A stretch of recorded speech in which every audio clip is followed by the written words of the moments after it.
Hi guys, I'm working on a new shawl design and I'm about to work an increase row, so I thought I'd quickly show you how to work increases in brioche knitting.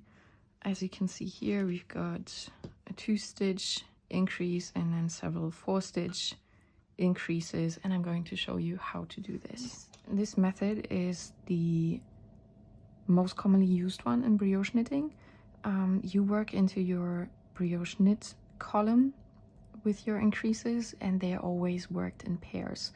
That is to keep the rib structure of your brioche stitch intact. So for the 2-stitch increase, we are brioche knitting into the stitch, leaving it on the left hand needle. We do a yarn over, brioche knit. So we've got the stitch that was there before and our 2 increase stitches. In your knitting patterns, you will find it under the abbreviation brioche knit, yarn over, brioche knit, because that is exactly what you're going to do. Next, I'm going to show you the 4-stitch increase, which is basically the same thing. As I said, they're worked in pairs. You can always just add one more yarn over and one more brioche knit. So let me show you the 4-stitch increase. We are going to brioche knit, yarn over, brioche knit, yarn over, and brioche knit. So we've got 1, 2, 3, 4, 5 loops on our needle, 4 stitches increase plus the 1 stitch that we've worked into. You can always choose to work more increases, as I've mentioned.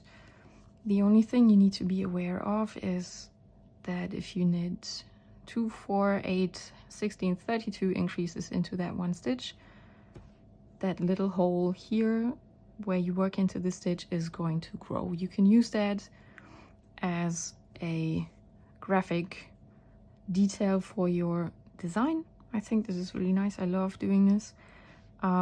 But just be aware that this is going to grow the more stitches you are going to knit into it. I'm going to finish my row and then get back to you later. I finished my wrong side row and established my increases. I've been stacking up my center stitch increases to create a spine for my shawl pattern, and I've added further increases to the sides to push the fabric outwards and create a larger wingspan here. That's why I've got the increases right next to the edging, so that once the shawl is finished, the fabric is going to lie really nice and curled around your neck.